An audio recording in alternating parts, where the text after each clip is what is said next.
السلام علیکم ناظرین، آپ دیکھتے ہیں ہم ہمیشہ سوشل ایشوز کے حوالے سے بات کرتے ہیں اور ان معاشرے کی بیٹیوں کی آواز آپ لوگوں تک پہنچاتے ہیں جو کافی پریشان ہوتی ہیں۔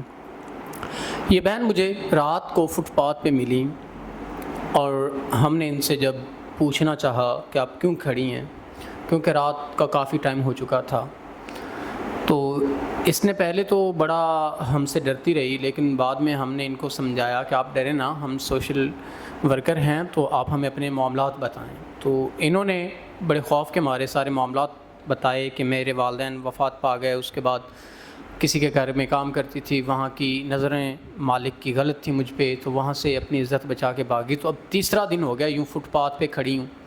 تو آئیے باقی جو معاملات ہیں ان سے جان لیتے ہیں۔ السلام علیکم۔ وعلیکم السلام۔ اچھا بہن، مجھے یہ بتائیے گا، ایک تو آپ اونچی آواز میں بات کریں، دوسرا یہ بتائیے گا آپ وہاں کھڑی تھیں تو کیا معاملات زندگی تھے جن کی وجہ سے آپ پریشان تھیں؟ بھائی مجھے لگاتار 3 دن رات ہو گئے ہیں کہ میں یہیں فٹ پاتھ پر رہتی ہوں۔ میرے ماں باپ کی وفات ہو چکی ہے اور میرا اس دنیا میں کوئی نہیں ہے۔ یہاں سے بہت سے لوگ گزرے ہیں جنہوں نے میرا جسم نوچنے کی کوشش کی، مگر آپ واحد انسان ہیں جنہوں نے آ کے میرے سر پہ ہاتھ رکھا اور مجھے عزت دی۔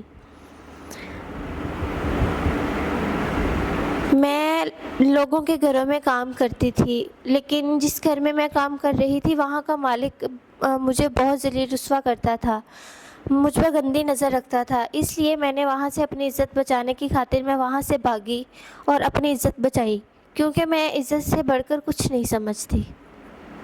تو اب آپ اپنے معاملات زندگی کو کیسے آگے فیوچر میں چلا پائیں گی؟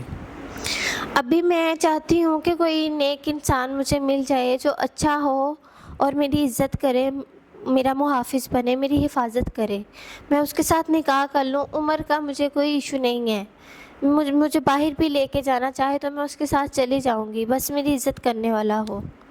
ناظرین، اس بہن کی ڈیمانڈ ہے کوئی ایسا انسان جو ان کو عزت، تحفظ اور ان کا محافظ بن سکے، تو یہ ان سے نکاح چاہتی ہیں۔ عمر کا بھی کوئی مسئلہ نہیں، اگر کوئی باہر لے جانا چاہے پھر بھی کوئی مسئلہ نہیں، لیکن یہ عزت چاہتی ہیں۔ بمشکل انہوں نے اپنی عزت بچائی اس ظالم معاشرے سے اور اپنے آپ کو یہ سروائیو کر رہی ہیں۔ یہ ہم کو ملی اور ہم ان کو اپنے آفس لے آئے اور ان سے ہم نے جو بھی معاملات آپ لوگوں تک پہنچا رہے ہیں، تو ہم امید کرتے ہیں کوئی نیک انسان ان کے معاملات کو سمجھتے ہوئے ان سے نکاح کرے گا۔ تو اسی کے ساتھ اپنے میزبان نواب احمد کو دیں اجازت۔ خدا حافظ۔